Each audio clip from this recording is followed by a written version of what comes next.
Welcome to Legendary League of Legends podcast. This weekend we had the quarterfinals of TSM versus Echo FOX and Flyquest versus Golden Guardians. That's true. Yeah, that is what happened this week. That is the thing that happened, and That is we're true. here Both to of those talk things about are it. facts. This is a You have great not lied to intro. me yet this week, but I expect you to shortly.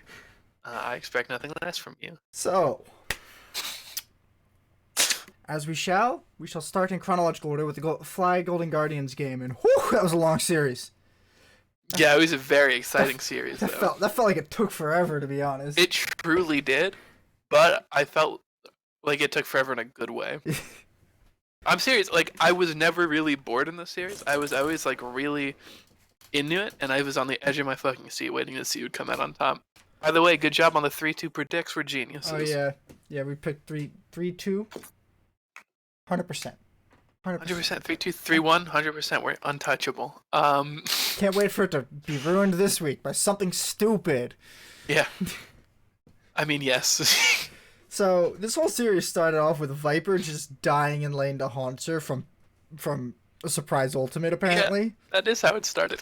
And I'm just sitting here watching that engagement, and I'm just like, hang on, if he hit R 3 seconds sooner, he could have gone in on him and won. I know, dude.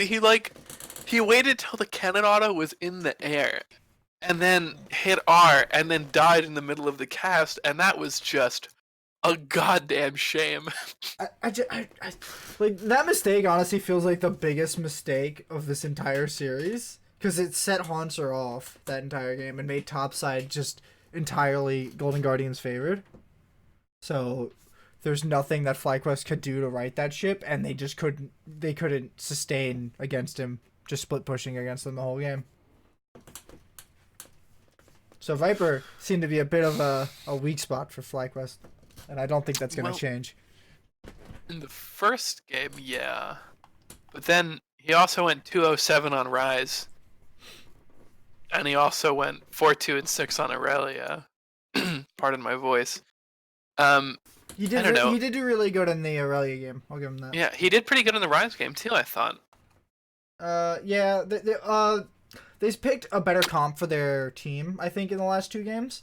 Well, yeah, but that'll make anyone play better. No. I mean, like, for their playstyle. They had that kind of 1-3-1-ish kind of push, really skirmishy, really team fighty, something that we said that these two teams should probably be looking to. Not trying too hard to play this global pick comp strategy, but definitely going for, like, face smashing team fighting.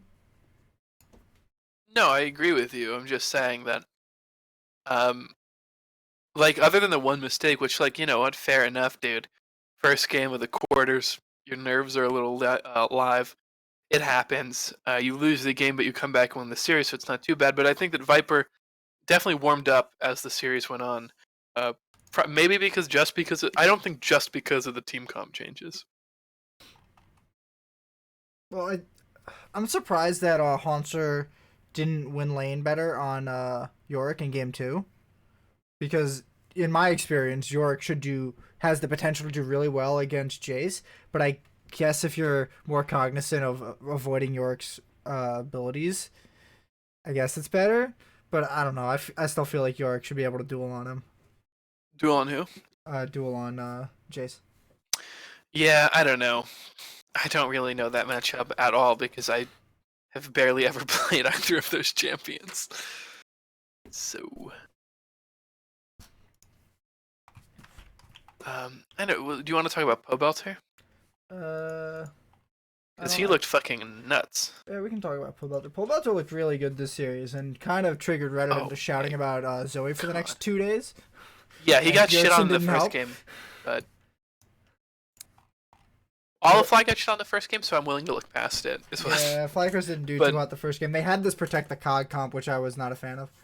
Me either. But they went from that. I mean, Pobelter bounced back from a 0-4-1 performance to a 4-0-8 performance. I think they really surprised Golden Guardians with the Swain pick. 6-0-7, by the way. Yeah. They definitely knew it was coming, but I don't think they knew it was going to be that good, or at least that effective. Yeah. To be honest, I didn't even anticipate it to be that good. I was like, all right, that's pretty safe. And then He absolutely demolished the game on it. I think He was picking Elise helped crazy. a lot too. I think Elise gave him a Oh, lot of lane for pressure. sure. I don't disagree, but I'm still shocked that it didn't feed. Like, I feel like Jarvan is a good jungler, but I think people are falling back on him too hard and not thinking about other options when they should. I think that that's a completely reasonable criticism of what happened in this game. And It happened in in both the series. in the Contracts next series, yeah, plays him that's like what 3 times. I know, and Rush plays him too much. That's the whole thing. I don't know. I mean, he's definitely good, and he's definitely really good pressure, really versatile in the fact that he could build AD, he could build tank, although typically it's tank in the LCS. But I agree. I think that there are some games where it's just not really Yeah. the pick, but it was picked anyway. Did contracts go? Uh, Did contracts troll? No. no, I want to know if contracts also went Conqueror What game? He went electric. because I saw that Rush went Conqueror on No, he went Jarvan. electrocute. Yes, see that's the correct option. I agree. And I'm just sitting here wondering why are you running Conqueror? Why? Yeah, Conqueror, especially on tank Lee Sin, feels like maybe questionable to me. Not Lisa and Jarvan. Oh, Jarvan, you're right. I'm sorry. It feels maybe questionable to me. That part doesn't change, but It just feels weird. Like he's building tank and you're building Conqueror, which doesn't scale off tank. Like build Aftershock at least. I mean, electrocute's still just better. Yeah, electrocute is definitely better, but like come on. Electrocute Come is on. the pick, and like I know that, and I'm not very good at this game, so he definitely knows that. I feel like Hanser was playing really well this series too. I agree, He definitely had a lot of control in the top lane. Viper, especially when Viper ended. yeah, Viper's pool is not as big as Hanser's, so Hanser has a lot more like flexibility and a lot more in like power and presence in champ select. That Poppy game, dude, that was nuts. Yeah. Dude, I liked watching that game. He got like 3 kills in one fight. Yeah, was that the game where they kept swapping back and forth? No, that was in regular season. Oh wait, you're right. Fucking, I saw 3 Drakes, so I thought, yeah, I'm trolling. 3 air Drakes. I'm trolling. I'm trolling. Oh, wow, Flyquest had no map control that game. They didn't get anything. Oh, they no. got 2 towers. That's it. Yeah, they got pounded that game, but that's okay because they won the series, and it doesn't matter. A W is a W. We take them. Yeah, but when Golden Guardians was winning, I felt like they were winning because of Hanser and Froggen. Yeah, I felt like definitely was definitely underperforming this game or the series. He was definitely feel his underperforming. presence. But yeah, and I mean to be fair, you don't always need the AD presence if you've got like an insane top and mid, but it never hurts.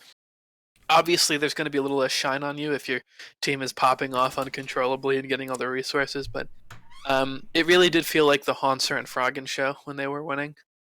And then I think Froggen actually started to fall off at the end of the series as Pobelter was coming online. Oh, well, it definitely was 8-0 game 1, by the way, so maybe we should shut up, but... Right, but I just... This whole series kind of felt like a bit of, like, counter-arcing each other, where one team was going up and the other team was going down, but I don't think Hanser felt that at all, for the most part. And I do feel like definitely fell really hard, and Froggen started falling a bit in the series. Contracts, I think game 1, his Urgot play was pretty good, but... A rare compliment on jungle Urgot from Anthony. You won't get much of those. But then they started putting him on Jarvan, and I felt like he lost a lot of agency. And they aren't banning Urgot. Urgot's not banned, like... Or very bad. He's pretty pickable, like I don't know why they're picking J4 over Urgot in these games. Probably frontline potential. Because he gets way tankier. I don't know. I'm not saying they're right to do it, but I mean, like, a straight tank J4 is going to provide way more of a frontline for your team than the Urgot, especially, like... I mean, like, maybe in the Poppy game you don't need the J4 then. In the York game you probably still do because he's not really going to be team fighting. It looks like they were pairing it up with... The Aatrox game you'll probably need that. It was look like they were pairing it up with Galio. Oh, he went AD Jarvan in the one game. Huh. Which game? Game 4, where Aatrox top, Vel'Koz mid. Kaisa. Toysa. Um. Yeah, he went Bruiser, but I think they did that because they had Galio and Aatrox, right? No, for sure. Yeah, I know why they did it. I was just surprised to see it. But yeah, it definitely looks like they're trying to get that dive combo with Galio for Jarvan just because, and they then ran Yeah, it with Kindred in game I believe 5. it was called the Dunk Bucket by one Captain Flowers. By one Mr. Captain Flowers. I believe that's what they named that one live on the air. Bucket, that's... The Dunk Bucket. Oh, that's... You make the dunk, you make the bucket, you dunk on the bucket. Easiest R of my life if I'm Galio. Okay. Well, they're trapped in a cage. They're not getting out unless they blow their flashes. Anyway. My boy, Wild Turtle, though. Hey, we called it. We said if they win, it's going to be through our boy Wild Turtle. And he popped off. Oh, Wild Turtle played so good in the last 2 games. He played so well. The Vayne game, I had a lot of questions, but a lot of the questions were to the draft of having 0 frontline for Vayne. Again, which we talked about last week. The same problem they had in game 1 with Kog'Maw. They had a Braum, which isn't a tank. They had a Braum, which isn't a frontline, he's a peeler. Yeah, I don't know what that draft was. But hey, look. They put him on Varus, popped off. They put him on Ezreal, popped off. They put him back on Varus, popped off. Dude, he's crazy, dude. Like... And shout out to Santorin, too. He played super well. Why did this laptop turn off? What the hell? I don't know. Why do you have a laptop in front of your desktop?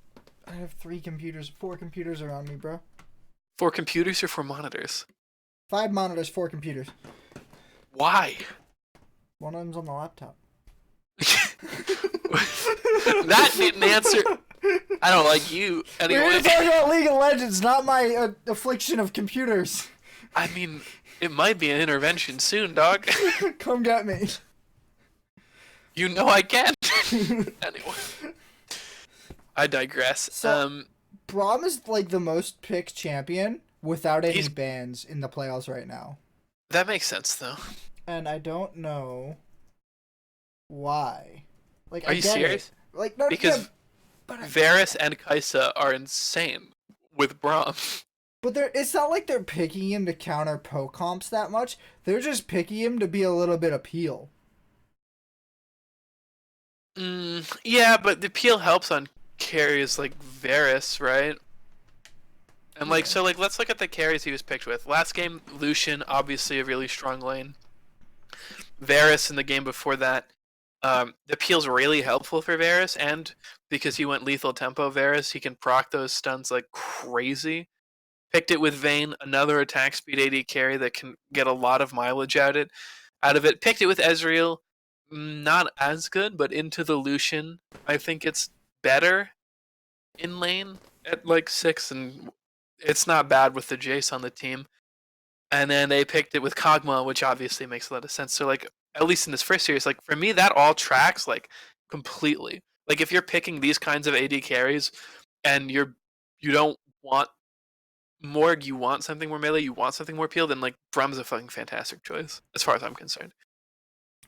So more about like the Morgana support. I think we should probably be seeing more Morgana support than we are right now.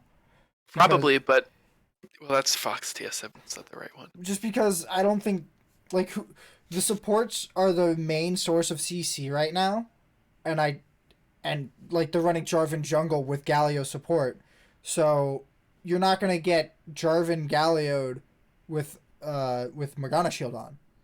So why are we not picking this as a counter to Jarvan Galio? So you can just pop the shield on, and it's like it's not gonna break.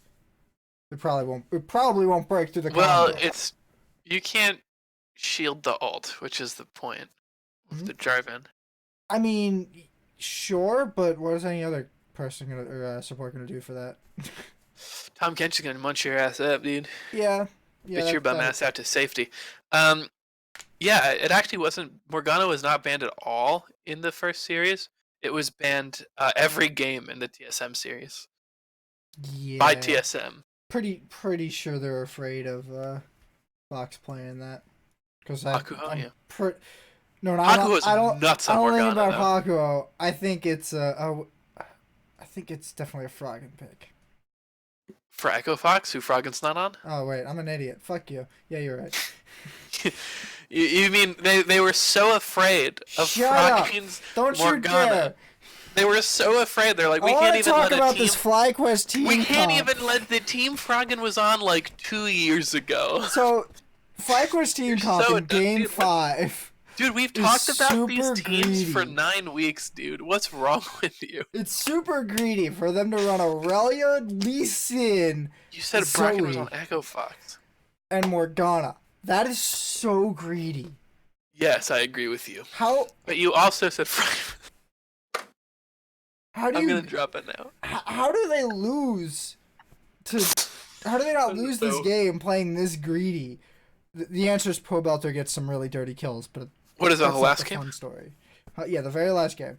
Oh, dude, it's because Pobelter played out of his fucking mind. What are you talking about? Pobelter was insane. Look. All I'm saying is pressing flash 3 times to traverse the entire enemy jungle in about 2 seconds. That's not playing League of Legends. That's hacking.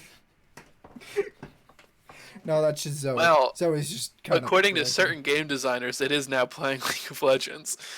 According- Experts don't agree on whether or not it's a certain bad thing. game designers. Do you know Certain game designers who will remain nameless because I don't know their name. the guy who made Zoe's name is certainly T. Is that true? Yes. Oh wow, that was a great joke on my part then. This is why I'm I didn't sad even that know you that. That was a didn't know who completely made that accident. champion. That was a completely accidental joke. You have hurt me by not knowing who certainly T is in all the champions that he's induced upon. Pretty sure he me. made Yasuo. And Yeah. Zed. And said, Made "Oh, Zed dude, too. all the worst ones." Yeah. Fuck that, dude. Every champion that I genuinely hate to play against or with. That's fucking crazy. Yo, you think they call him when they're like, yo, solo queue isn't toxic enough? Certainty, we need you to make solo queue more toxic. That's what the T is for, dude. Certain toxicity, dude. Okay, anyway. So, Game design flame aside. I think Pobelter actually was incredible this game. His map presence was nutty. He managed to end the game with the exact same CS as his enemy laner, and I like that consistency. I like that evenness, especially because it's a palindrome number, 252. Shoutouts to that. But otherwise, he just fucking dumpstered them. It was insane. And then Turtle got a head off of it. Viper got a head off of it, and they just won the fucking game. I mean, so. You say that's enough for the match 1, and we can move on. I think, yeah. Goodbye, Golden Guardians. You Yes. played well, and you actually did way better than any of us expected. On to our next segment. Goodbye, Golden Guardians. Oh, that was our next segment, because it's in the same thing. That's my bad. That's my bad. So, Golden Guardians came into spring split of Season 9, running 2 10th place finishes last year. 2! 2-10. Dose. 1-2. 2 in a row. Count them. If they had, Not 3. Not 3. if More they, than 1. If they did not improve this year, they would have been eligible for Relegation. not relegate. Well, yeah, kind of relegation, but they would have been eligible to be kicked out of the Kick the fuck out of LCS. Which is, yeah, dude. Damn. Yeah, damn. Like real. That's damn. crazy. Imagine how bad it would have been if a team got kicked out like that quick. I don't know. Overwatch League had a team not win a single match. Yeah, that's a different game. It is. But they play like 10 times more than the LCS did. But okay, I don't want to talk about Overwatch, because I don't care. We could do a different podcast about esports in general if you want. I would really not like to do that, because I do not want to learn about any other sports. I don't care. I watched 2. And that's, So Golden Guardians came into That's this split with a lot of we expectations. could do a Hearthstone podcast. I'd do that. I'm on the other end of that spectrum. So Yeah, Golden Guardians, they came in, everyone being like, this team's making playoffs. They were right. Everyone was right. They are making playoffs. But there was a 2-week hiatus from that opinion. Not even a 2-week hiatus. There was a 2-week of like, everyone has made a horrible mistake. This team didn't work out. Yeah. There was an Oh, boy. 0-4 start. I think only like 2 teams in history before this have made it back from an 0-4 start and made playoffs. That's crazy. And they were probably These both peop- back when there were only 8 teams in the league. I think they might be, but I'm not going to commit myself to that because I don't know for sure. But they came back from an 0-4 start, fought their way, battled their way into playoffs, made it in, and honestly almost walked away with it. It wasn't that, I mean, like the last game was kind of a stunt, but that series really felt for the bulk of it that it could have gone either way. So shout out to them. Like, they've got crazy resilient mentals. Their team play really solidified. All their players were able at different points to pick up some slack that had been created. Shouts out to them, man. Shouts out to Hanser. Made it back to playoffs. Yep, Hanser I think was a really good asset to this team. He looked the most solid over the whole season. Sure. Plus, they do those anime videos with contracts. I think they had a little bit of a shaky. Did you watch those? No, I didn't. They redid a scene from One Piece. It was fucking hilarious. Oh. Sorry. Oh, the trailer they made at the beginning of the season was hilarious. Yeah, they made a bunch of 80s references. It was so good. I loved it. Dude, it was so funny. But I feel like Ole and contracts weren't like bringing it. I felt like they weren't bringing it for the whole series, and a lot of their games were off of Froggen's stupid fucking champ pool. Yeah, well, to be fair, Froggen has a dumbass champ pool. And luckily for him, some of those old school champions became meta again. Not that I know he would need them to be, but he definitely pulled out some fuck shit that only he can pull out. So, dude, Froggen's like one of the real old players. Oh yeah, he's from season 2 or 1. I don't know when he started. I think it might have been season 1 with CLGEU. No, that's maybe. season 2. I wasn't paying attention back then. Froggen. I was barely paying attention in season 2. But I honestly think absolute legends, bro. I honestly think Froggen's obsession with Vel'Koz specifically kind of cost them, because it ended up being a bit of bait for them from my perspective. Like, sure, he did a lot of damage. I was fucking right. Sorry, continue. He did a lot of damage on it, but if assassins were remotely meta, I feel like he would have lost harder. And I don't know why Flyquest didn't play that against it. Yeah. Yeah, that's fair. I mean, I feel like Zed's pickable with the buffs. Yeah, Zed's definitely pickable, but his team fight blows ass out of the straw. No, you're not wrong, but like so does Yorick's, and people pick that. So like. Yeah, but they picked that for like split pushing, and Zed's good for skirmishing and picks. Yeah, fair enough. That's not really meta, is it? Yeah, that's not like those aren't very meta right now. It's mostly pokesy. And I think that's actually it probably helped Froggen out that they nerfed LeBlanc coming into this, because Pobelter can play LeBlanc very well.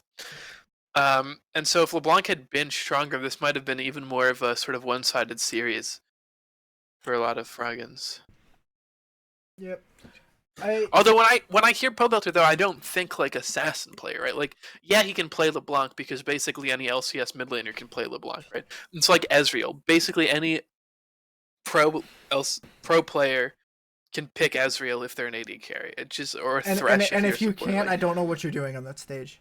No, exactly. And so like LeBlanc is one of those champions for me. Like, that's just like a really standard ass mid laner that's been in the game for a long ass time, where like I would expect you to be able to have one of those in your wheelhouse. Obviously, not everyone is equally good, right? Like, maybe Bjergsen's better at LeBlanc than Pobelter, because Bjergsen's better at everyone than Pobelter. Let's be real. That's fair. But like, what I'm saying is like you might have like two equally skilled mid laners, and one's just better at assassins, one's better at like mages. But like, I know Pobelter can pick a LeBlanc, but she got nerfed, so probably saved some bacon. It definitely hurts Froggen when they nerf LeBlanc. I feel like they've been targeting Froggen's champion pool like in next they're gonna just remove Anivia from the game. He only had one Anivia game this split. Yeah, well, you gotta learn sometime. I wish there was a little more of that, but well, it's for you. I just wanted to, before we move on, because we've actually spent 30 straight minutes talking about this series. I mean, we have 2 series to talk about. Yeah, I know, but then we have to do predicts. Those won't take that long. That's fair. I'm saying we're getting anyway. I just wanted to say Santorin looked really consistent and pretty strong throughout this series. He never looked like he was getting like, even in the games they lost, he didn't look like he was getting eviscerated. He looked like he kept a good head on his shoulders. He stayed focused, and he was a really strong, important rock for all of his lanes in every one of these games. And I'm very excited to see Santorin's play moving forward. You could tell from his interview afterwards that this means a lot to him, and I think he's really earned it with the play that he's pulled out here.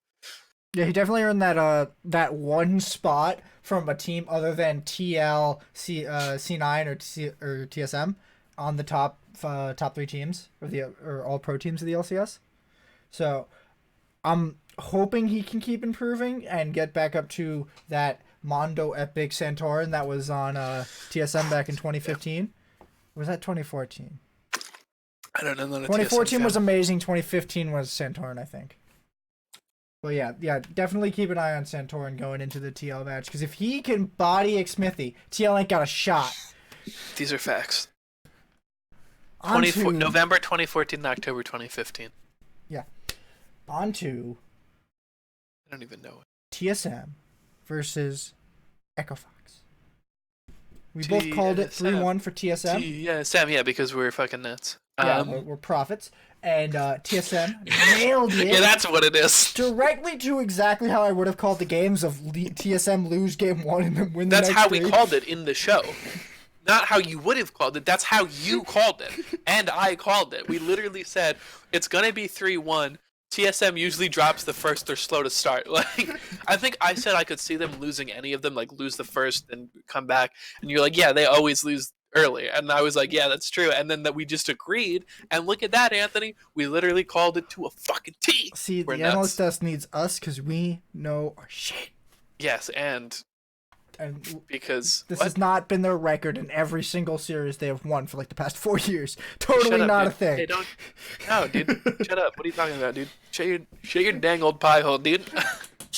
Anyway, game 1. Echo FOX. I'm a little mad they lost game 1. I actually am too. That actually surprised me. Like, I felt like they had a really good shot. Echo FOX didn't have a really big lead. Like, I didn't feel like they... No, but Solo was crazy this series. Their highest lead was somewhere around 5K for a little while. Then they dropped it, and then TSM fucked up and dropped it again. And I'm just like... What are we doing? Come on.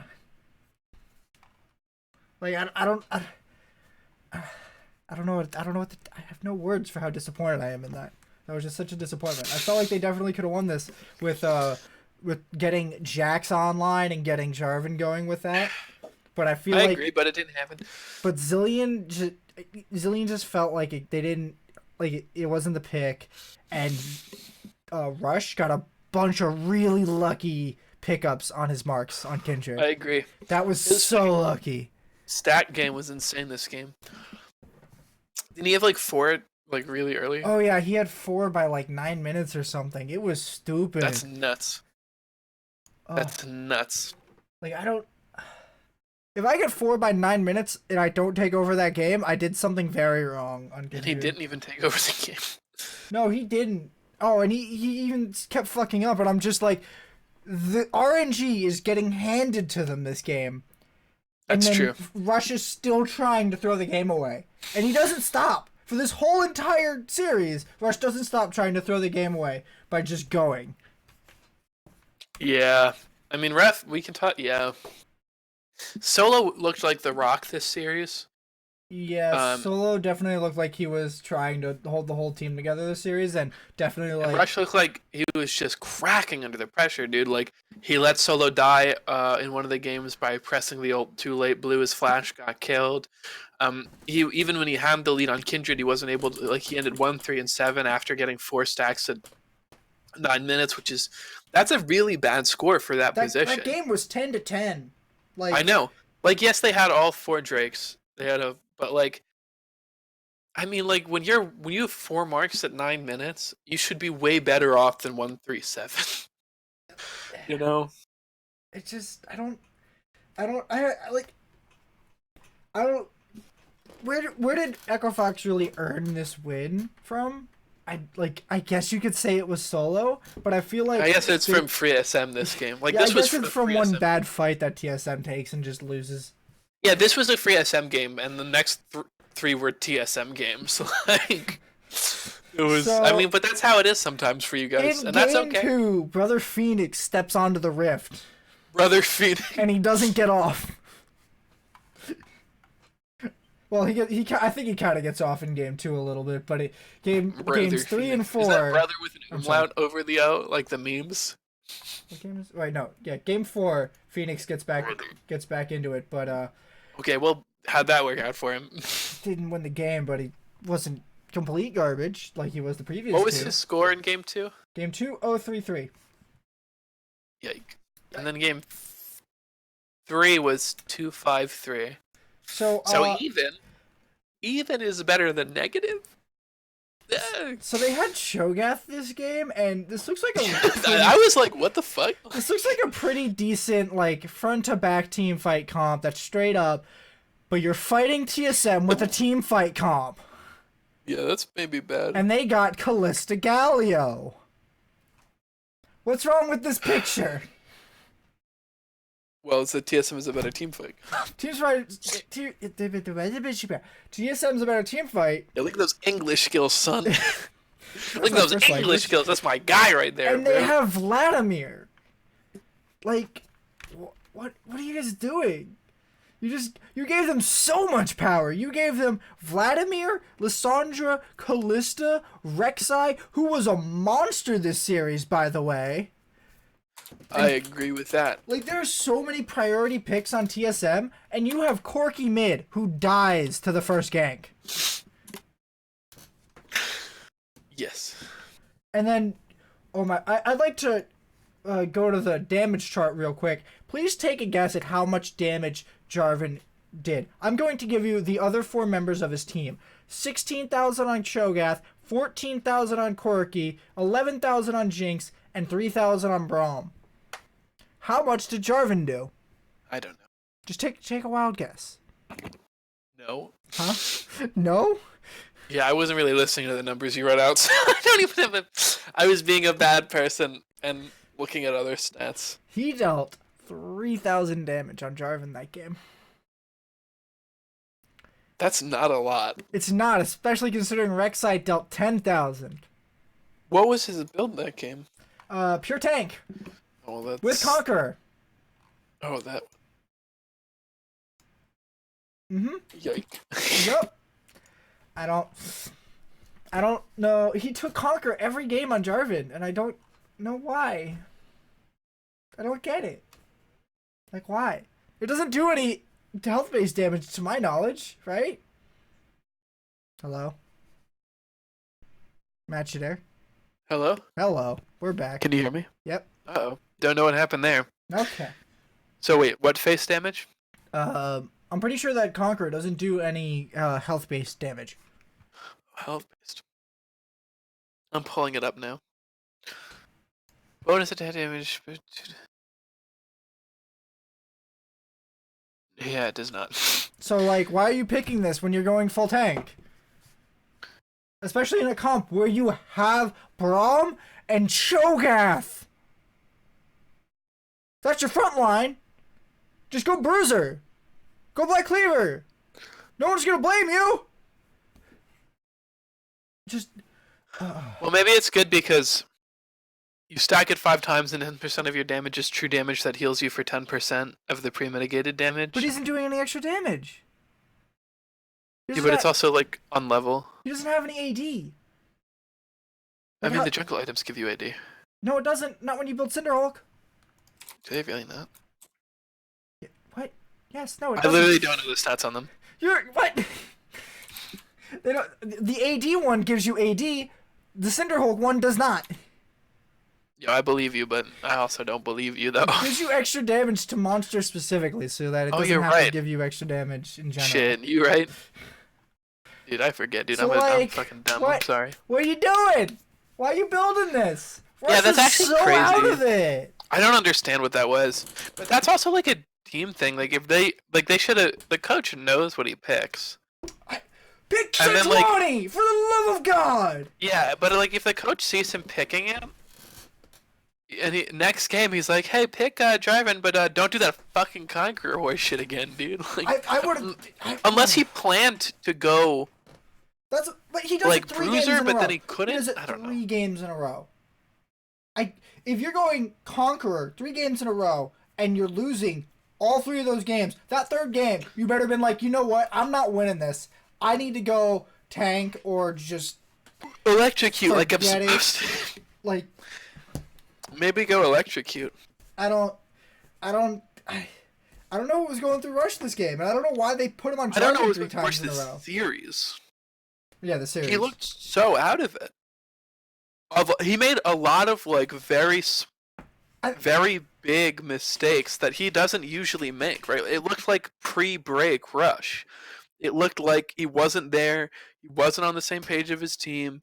Sort of like he was choking under pressure. I don't know what it was. I don't think he was choking. I think it was 2 things. I think he was kind of lost in what he's supposed to do, and then when he was doing what he's supposed to do, his team's behind and he's the front line.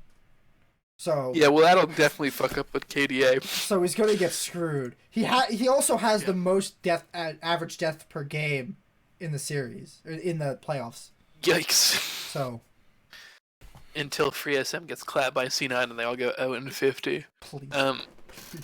Please. Imagine a pro game where someone actually goes 0-50. There will be lots of questions and lots of Reddit posts. Yeah, there also might be some investigations about collusion. Thought there was flame about Rush this week? No, dude, Lord. like, it's hard to get 50 deaths. Oh, no, it is hard, because the games end at 30 minutes. So that means you needed to die more than once a minute. That's hard. You basically have to run it down. 1.6 repeating times a minute. Okay, anyway, back to the realm of the real.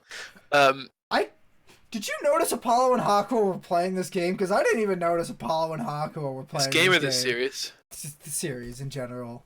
I did not see them at all. What were their scores in game 2?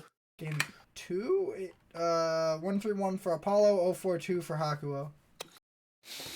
And yeah, even when they won, it was really.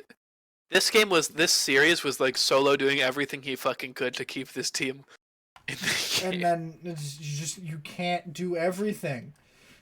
No, you can't. You can't 1v9 in the playoffs. Ooh. At least not against TSM. No, you can't. Not against TSM. Not against any of the top 3 teams. Maybe Liquid, but. Ooh. Ooh. Free L, dude. You are really free discounting L, Liquid a lot. Well, I'm also just memeing. I'm also not big for real. I think coming out of the series, what you really got to take is that Acadian looks scary on Rek'Sai. That's true, but I think most junglers would. You sure? Rek'Sai's like top 2 right now, I think. Did he make an appearance in the Flyquest series? Yeah, but that's for other reasons. I think he's like just like on a pure stats level, but not because there are times when it's stupid as fuck to pick Rek'Sai because you're team comp. But I think he's actually like crazy and can match Jarvan and damage out, like Bruiser Jarvan and damage output. Yeah, he might be really good in Jarvan especially. No, I know. He is like he's super fucking good. Okay, so for 2 games they first picked Jarvan actually. The last game last round picked it. Well, I think Jarvan's a little bit safer than Rek'Sai. Maybe. I don't know. I think he's safer and he offers more crowd control, right? Like especially in this, especially in the meta that we're in, like that lockdown for the J4 ult is crazy, right? Like obviously they have Rek'Sai with Galio Callista because the other team picked Jarvan I think first because they wanted it for Rush, but I'm pretty sure if J4 was open they would have picked it, right? Because like Galio, Callista, fucking Jarvan. Who, TSM? Yeah. Like no, because they didn't do it the very last game. But then again, at that point they might be like, let him take Jarvan. We've killed it twice in a row. Yeah, and that's like, but that's a different thing, right? Like that's late series. Like he's just trolling. Like he goes 0-7-8 this game. Like because they played it the first game, And I should say I agree with you that Acadian looks nuts on Rek'Sai. I also don't know how much of it is Acadian. Like I'm sure a healthy chunk of it is Acadian, but my main point is just that Rek'Sai is actually really strong, especially in the drive-in. mhm. Um, I think she's just a really good matchup there and can pressure a lot of the same ways he can, and she can also get a lot of the same weird angles that the flag and drag can get you with her tunnels, which not a lot of junglers can really like easily match. So I'm looking at the picks for game 3, Okay. and I'm wondering who is supposed to like set up to control for Kog'Maw for Oh, Echo Fox, I because guess it's like a J Force Braum combo. I guess, but they're picking like a run over comp or I don't know, a kind of skirmishy comp with Kog'Maw, and I don't feel like that fits. Like, why aren't you picking Lucian here? Lucian's up. Lucian's not on the ban table, and you're picking Kog'Maw into Galio, uh, who did Galio, Lysandra, and Hecarim and Kaisa. That's a heavy dive. That is so much dive, and you see That's all of incredible that, dive, yeah. and you lock in Kog'Maw. Game 3, everyone has an R that they can press onto Kog'Maw and be on top of him. Everyone. So why are you picking Kog'Maw when you see 4 parts of that 5-man dive squad? Like you hard counterpicked yourself there, and that's probably why they lost that game. Is they cannot protect Kog'Maw, and Kog'Maw's their win condition because I don't think Phoenix, especially since Phoenix entered. He truly did. That like he died twice in a row to the same gank, the same exact gank. He dies twice in a row because he doesn't ward, and it's his chronic issue back when he played on Team Liquid. I could tell on the cast that Mark Z was tilted by Phoenix dying because he didn't ward. Because on Team Liquid, they had a coach sit next to him in scrims and remind him to place a ward in lane to try to fix that issue. And I fucking wish I had a guy sit next to me and tell me to ward. But nope. Nope, I ain't got that. Yeah, I don't know. I don't really. That was.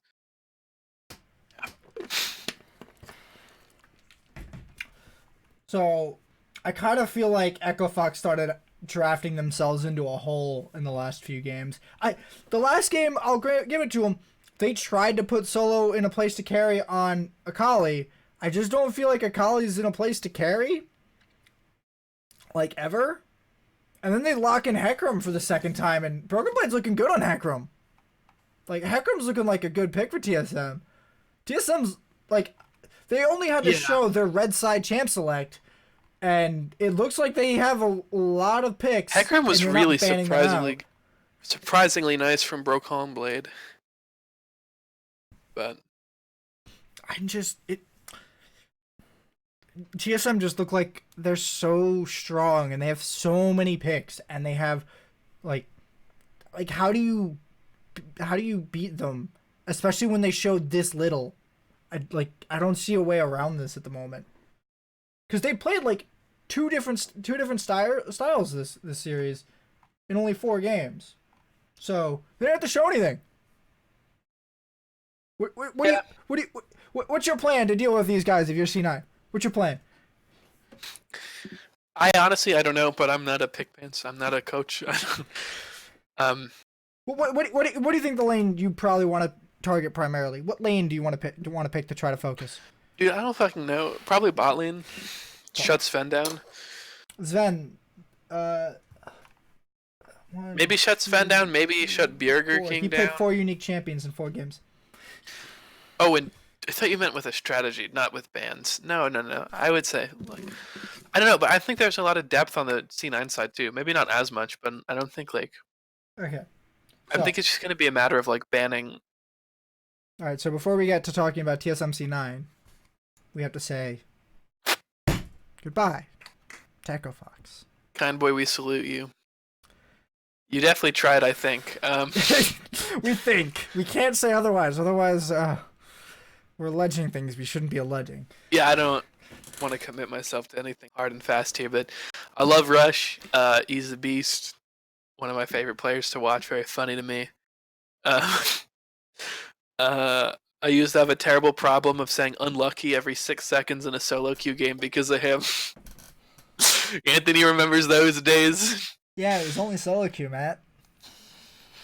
And only League of Legends. Unlucky, dude. I used to have a very bad problem saying unlucky every 6 seconds in my day-to-day life because of Rush. It's sad to see him go. I think solo has proved his worth. Especially in the last series. Like, he definitely proved that you don't want to bother replacing him because you probably don't have a lot of options. He's definitely really solid in these playoff situations. Like, he really was their rock, and that's something really valuable for some teams, or even for this team to maintain. Rush, I think, just needs to get a little more clear. I mean, the whole team needs to get clear on Rush's role. But like, is he? I don't think he can play like the initiation or the engage anymore. Like, I don't. Did he even do that when he was on C9? He normally played this really intelligent, skirmishy pick, like when pick comps were good. And yeah, but they're not right now. Yeah, they're not really good right now. Pick comps aren't the play. It's normally about like team fight split push. Rush's like IQ for picks on like shit like Lee Sin is actually out of this fucking world. His ability, his mechanical ability, his cleanliness, and his like ability to see these things is insane. And those are when he really thrives. But like, I mean, watching him on Karthus earlier in the split, that was like hard to do, like hard to watch. He was just kind of walking. It was hard to watch a lot of people on Karthus if their name wasn't Froggen.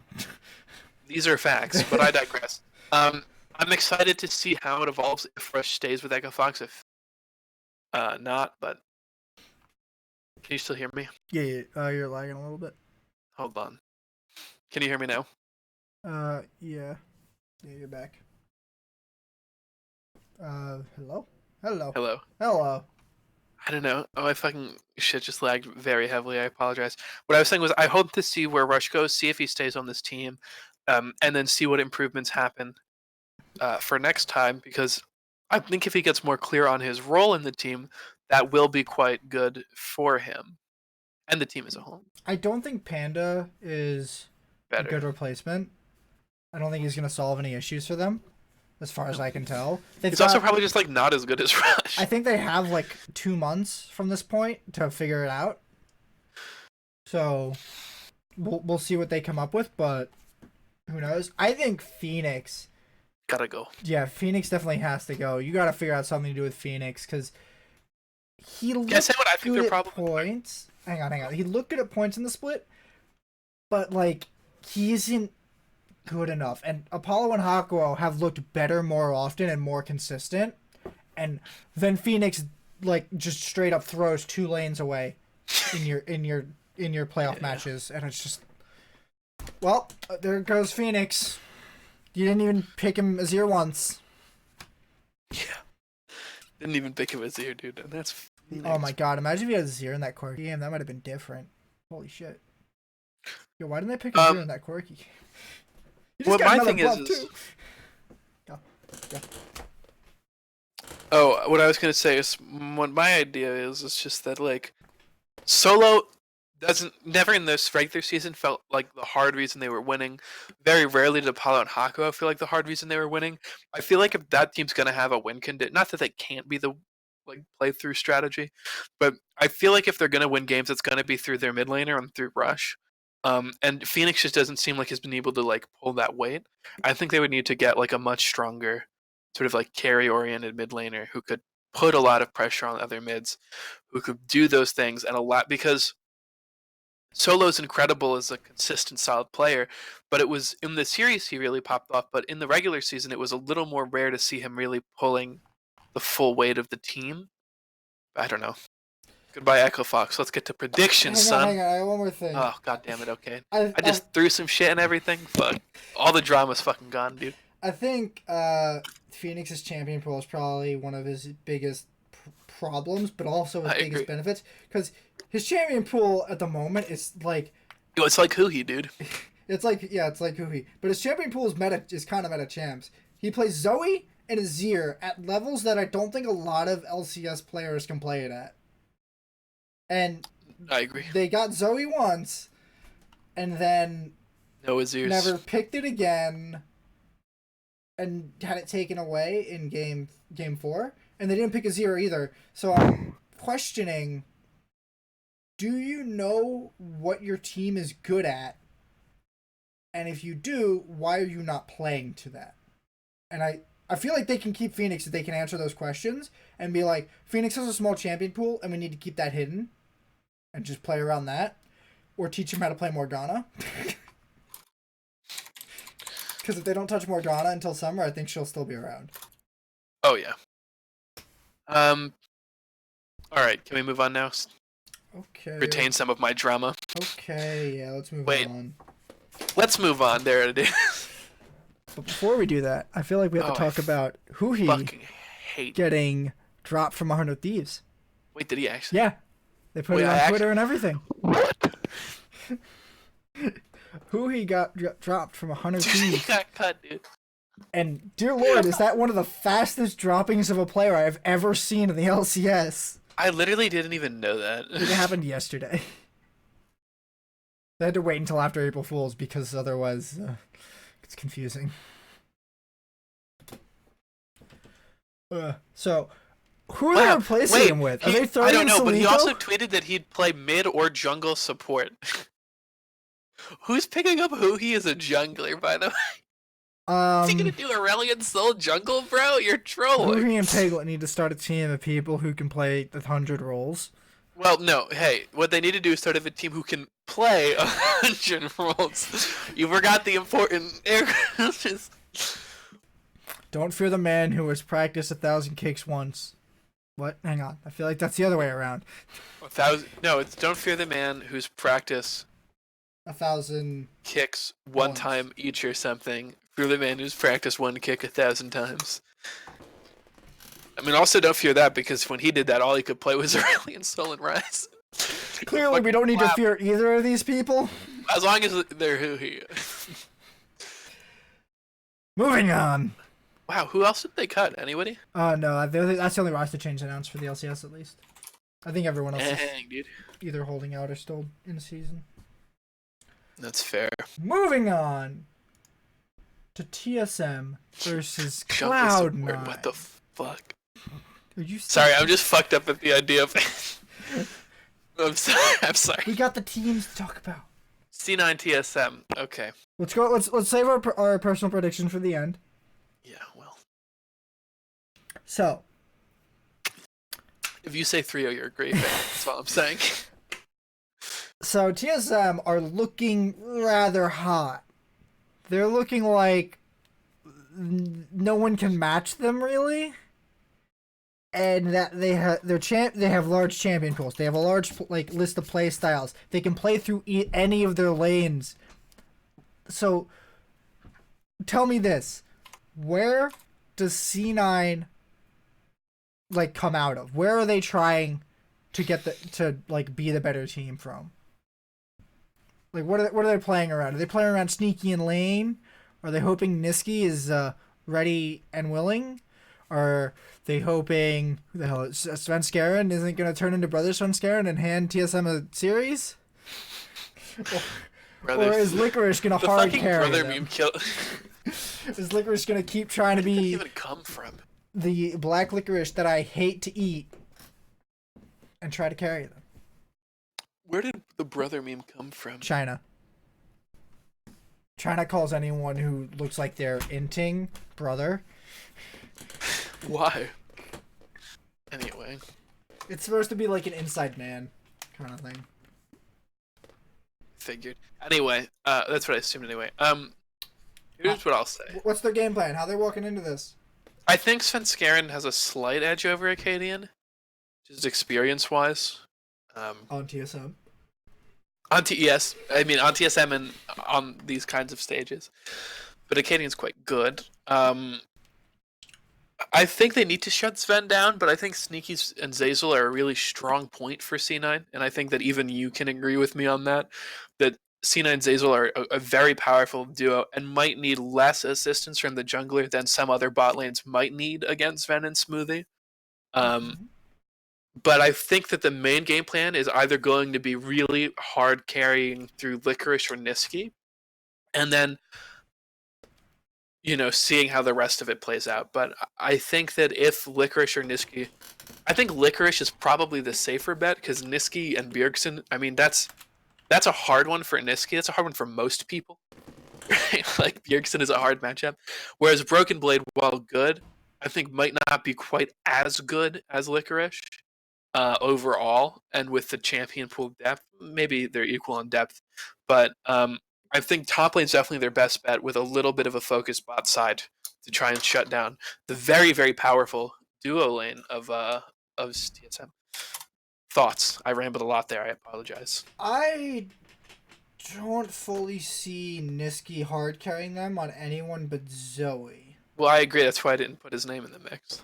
You did say that they would have to play through Niski. No, I said they shouldn't play through Niski. Oh, okay. I'm sorry. I misheard you. I was saying, like, if they do, that will be much harder than playing through. I'm saying, like, it's conceivable. Like, yeah, if they give him Zoe, then it makes sense to gank him a bunch, right? Give him a lot of resources. But, like, otherwise, it feels very much like they should be focusing top or bot as opposed to mid because Bjergsen is an insanely hard matchup for anyone. So, the way that I think teams need to like look at TSM is they're gonna have to fight it out in the mid lane because that's how they just beat Echo FOX. Is they ganked mid lane like every game and just threw that lane out. Now I don't know if that worked because Phoenix isn't good enough to be able to come back from that kind of deficit. And Niski definitely is good enough to come back from a deficit like that. But how often has he been put in that kind of deficit? Well, not often because C9's a better team. But a lot of teams aren't like focusing control mid lane this season. I don't have stats on this, but I don't know how much jungle presence has been put in mid. Mostly because I think ganks in general have gone down in at least effectiveness. Also, a lot of the mid laners have been like, other than Zoe, have been on the safer side. Yeah, they've been Aatrox. Well, this is what Niski's played. He's played Aatrox, Syndra, Galio, Victor, and Orianna, and Morgana in the most recent game.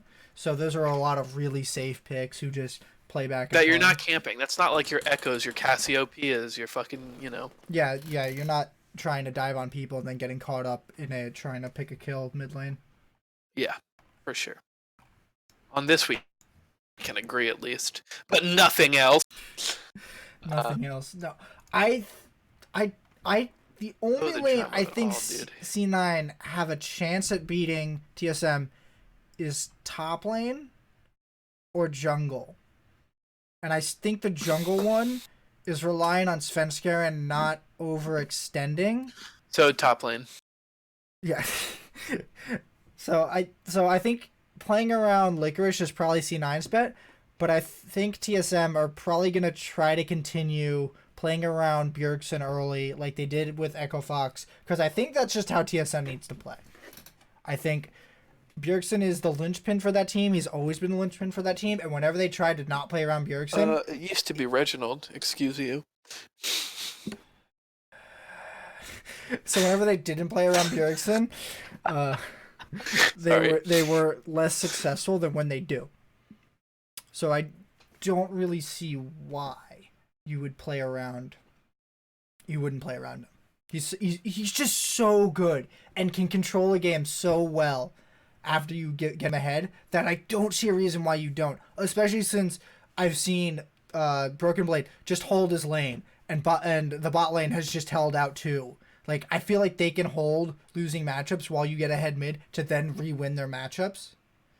So we'll see. I do think it's going to be close. I don't think TSM's so much better than C9. I definitely think that there's a little bit of merit to the rock paper scissors thing, but I don't feel like everyone would be saying that had TSM actually managed to close out their previous game against Cloud9, where they were virtually like knocking on the Nexus and then lost because of one bad fight.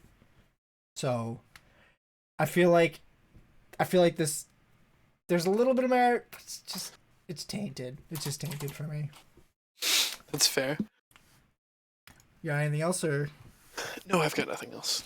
All right, so we'll go to the score we have for it. You go first. C9 3-2. I have TSM 3-2. I figured that was how it's going to play out. I think any of us would be disrespectful enough. I mean, it's definitely a 3-2 series. Like, it should be really close. Well, they're two of the best teams historically right now. And like, it's going to be a hard fight. And I don't see them falling apart. I agree. So I don't see either team like heavily inting. I see whichever team loses game one goes back. It's like, yeah, we lost game one. We did this, and that wrong. We're gonna change draft. Like, that's because they're both good teams with like level heads. They're not 100 thieves. Rest in peace, HUHI, dude. Oof. All right, Team Liquid versus Flyquest. You start. Versus Flyquest. You start. I just started the last time. We take turns out here, boy. I wonder what is going on with TL the last 2 weeks. Yo, same though. Have they been doing well in scrims? Have they been... Will that ever translate to on stage? Have they been trying new things? Because they weren't trying new things on stage. That's not how you lose the last 3 games. No siree. So, I think this series will heavily come down to TL's mental state going in. If they've had the worst time playing scrims, then I think that they'll lose almost 100%. But if they are getting really good practice in, and Impact and Smithy fix their shit, they'll probably be able to pull out a 3-0 and stomp. But I don't think that's gonna happen. I don't think Smithy's gonna pull it out, and I don't think Impact's gonna get any better unless they somehow change their entire playstyle to revolve around Tank's top lane. Wow, that seems extremely likely. That they just play Tank's top lane. Yeah, that they changed their whole style in 2 weeks? No. I was being facetious. So what's your take? What's my take? It's pretty similar. I'm struggling to... I think I mentioned it a week or two ago on the podcast that when Doublelift said that they were just trying new things on stage, things they're less comfortable with, I was like, well, I don't know about that. Like, I remember saying, like, I'm pretty sure, like, that's just what you would say if you were getting clapped. like maybe it's said. true. What? That's what TSM said at the end of one of the seasons. But they were actually trying new shit, though. They were playing shit they weren't playing before because they were up like 4 games on the next team. Well, what I'm just saying is that like if they really were just trying new things and the scrims and the practice has been going well, then I think TL will have it pretty easily. Well, not like extremely easily, but pretty well. Otherwise, if it was just like a sort of like cover up for griefing, like there are more Yorick tops, Vlad bot lanes, right? Top. Like if we got more of that shit popping off, then I think die laughing if they pop in Yorick top and it loses to Riven. Yeah. Anyway, I think it kind of depends upon how TL plays, because if they don't pick up the way they've been the last 2 weeks, I think Flyquest has like a legitimate shot, which like 3 weeks ago I wouldn't have said. Like. But dang. So I wanna know, like, does Doublelift actually think that they're as good as they are, or is he just kind of putting up that front? Well, he is a famous shit talker. Famous shit talker. Because is he not? Because I've always felt like Doublelift is a really good AD carry, but he's never really been able to actually be the full carry of a team consistently. He's always needed somebody else to also be there. And Jensen, I still don't feel like he's fully it. And losing Impact and Svenskeren, like losing their power as they have in the back half of the season, or split. Do you mean Smithy? Yeah, sorry, Smithy. I can't remember where my players go. I mean, fucking clearly, dude. He's on Frag was on Echo FOX. Oh. So, like, actually, if they can't regain any of that power, I want to know, does Doublelift go back to being toxic Doublelift? Like he was apparently to a little bit to Ole, especially at MSI when Ole benched himself. Like, is he gonna regress to that with the continue if this continues? Like, what happens if they go out there and lose game one? I don't think TL have as strong a mental as TSM and C9 do going into that series. Oh my god, no, dude! Look at their team, dude. It's fucking Jensen double lift. What? They're like Smithy has a good mental, right? But like Impact, so, but... everyone else on that team, like their jungler and their support have good mentals. Everyone else, I'm like, yikes. I don't know much about Core JJ's mental, but like me either. I just assume that you can't win a world championship with a bad mental. And like I think Impact and Smithy definitely have good mental, but they've been playing badly, and that kind of like it definitely it takes its toll. And Impact's been getting shit, Smithy's been getting shit, and how I don't see them coming back from this. I just don't. I don't see them pulling this together, and especially if they start losing in the series, because then I don't think Doublelift and Jensen are going to be like calm. I want to say calm up, but I don't feel like that's the right word. Because I don't think they're going to be getting like upset and tilted. I think they're just going to create a more toxic environment in between games while they're trying to fix up their draft or whatever. And I also don't think their drafts have been particularly good. Like, TSM's draft has been really good. I just don't think that TL has done anything in draft to be like, oh, blow me away. Holy shit, you pulled that one out. You know? No, I agree with that completely. And I agree with that completely. I think Flyquest also have so much to prove, and they got nothing to lose. And it's just like, Flyquest gets 3-0'd, no one gives a shit. It's just like Flyquest did a really good job. They're gonna finish 4th, 3rd. It's a good split for them, and I feel like the pressure. This is the ultimate place that TL can take a landslide, and if they take this landslide, then I don't know what's gonna happen in the summer. I feel like they definitely need a new top laner if they take this landslide super hard. I agree. Okay. All right, what's your predicts? My predicts are 3-2 Flyquest. God. My predicts. I think the turtle's gonna whip it out. What about the fucking the long cat?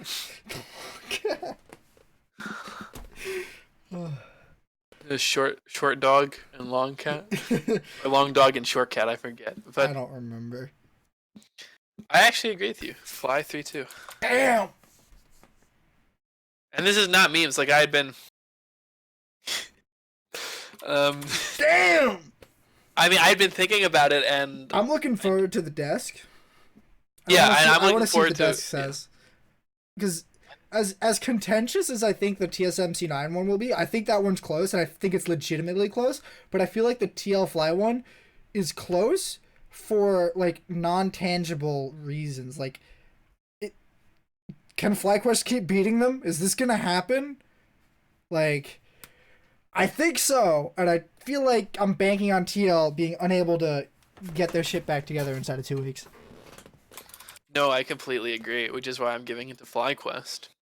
Which, to be honest, did not think I would be doing at this time earlier in the season, but there we fucking are. Oh, I don't think I would have given anyone odds against TL unless C9 made a massive push. But they seek to prove me wrong in those last 3 games. Oh, why must they do this? Okay.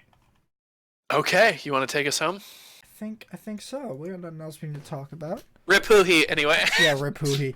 All right, thank you for joining us for this quarterfinals coverage on the legendary League of Legends podcast. You can catch us every week at 7 p.m. Eastern on twitch.tv/NizzyTV11.